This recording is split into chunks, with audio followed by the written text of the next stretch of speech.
वक्फ संशोधन अधिनियम 2025 को लेकर सुप्रीम कोर्ट में सुनवाई हो रही है और लगातार तीसरे दिन 22 मई को भी तीसरे दिन एक दिलचस्प संवाद सामने आया। केंद्र सरकार के उस तर्क पर कि वक्फ केवल दान है और इस्लाम का अनिवार्य हिस्सा नहीं है, इस पर कई सारी दलीलें रखी गई। क्या कुछ रखा गया आपको बताते हैं। याचिकाकर्ताओं की तरफ से वरिष्ठ अधिवक्ता कपिल सिब्बल ने विरोध करते हुए कहा कि वक्फ ईश्वर को समर्पण है, परलोक के लिए, और यह एक केवल समुदाय के लिए दान नहीं है बल्कि ईश्वर के लिए समर्पण है और उसका उद्देश्य आध्यात्मिक लाभ है। अब सिब्बल के इस तर्क पर चीफ जस्टिस B.R. गवई जो कहे कि हिंदुओं के मोक्ष की अवधारणा, उनके साथ जस्टिस ऑगस्टिन जॉर्ज मसीह ने भी सहमति जताते हुए कहा कि ईसाई धर्म में भी स्वर्ग की आकांक्षा होती है। अब केंद्र के दावे को चुनौती देते हुए जो वकील हैं राजीव धवन, उनका कहना हुआ कि वेदों के अनुसार मंदिर हिंदू धर्म के अनिवार्य हिस्सा नहीं, हिंदू धर्म के लिए अनिवार्य अंग नहीं, और वहां तो प्राकृतिक पूजा करने का प्रावधान है। अग्नि, जल, वर्षा, पर्वत, समुद्र देवता है। सिब्बल की दलील, कपिल सिब्बल ने दलील देते हुए कहा कि मैं इस्लाम के कुछ मूल सिद्धांतों के मुताबिक भी वक्फ ईश्वर को समर्पित करना है। परलोक के लिए एक बार वक्फ हमेशा वक्फ ही रहता है। इस पर CJI का कहना हुआ कि दान तो हर धर्म का मूल्य कर्तव्य है और फर्ज है। सभी धर्म में ईश्वर का समाज के लिए दान करने की परंपरा रही है। सिब्बल ने यह भी मुद्दा उठाया कि वक्फ प्रबंधन समिति में गैर हिंदुओं को शामिल करने का प्रावधान किया गया है, जबकि हिंदू धार्मिक संस्थाओं की व्यवस्था में गैर हिंदुओं को स्थान नहीं दिया गया।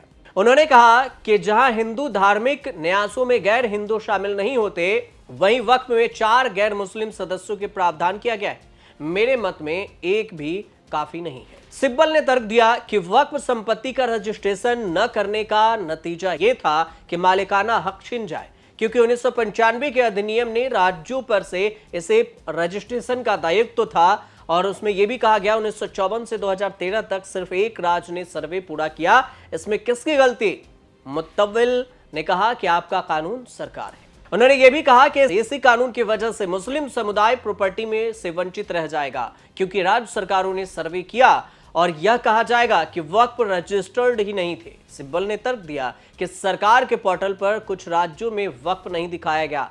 क्या इसका मतलब यह है कि गुजरात में वक्फ है ही नहीं? वक्फ मामले पर सुनवाई हो रही थी और तीसरे दिन कई सारी दलीलें रखी गई थी। सरकार की तरफ से पेश हुए थे सॉलिसिटर जनरल तुषार मेहता, उन्होंने भी अपनी दलील रखी।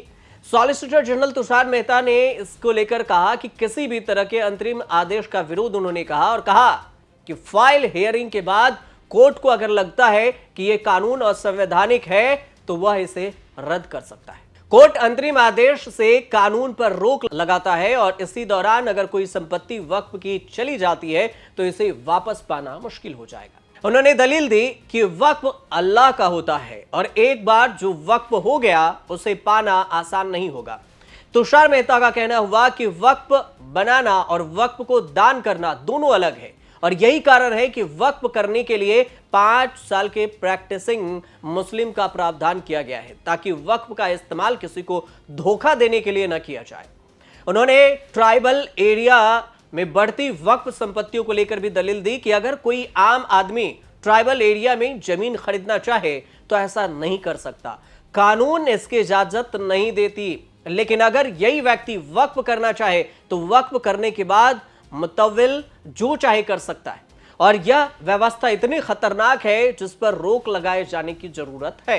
अब हिंदू हूं, वक्फ बनाना चाहता हूं तो फिर यह जायज नहीं है, यह भी दलील दी गई तुषार मेहता की तरफ से सुप्रीम कोर्ट में कि कोई भी इस प्रावधान को कैसे आपत्ति कर सकता है, गैर हिंदू को भी वक्फ की अनिवार्य अनुमति दी जाए। और इस पर सुप्रीम कोर्ट ने पहले के कानूनों को कही गई बातों का सवाल उठाया। इसके बाद तुषार मेहता का कहना हुआ कि 1923 से 2013 तक वक्फ करने की योग्यता यह थी कि कोई भी मुस्लिम वक्फ बना सकता है, लेकिन 2013 में किसी भी मुस्लिम शब्द को हटा दिया गया और इसके जगह पर किसी भी व्यक्ति को लगा दिया गया।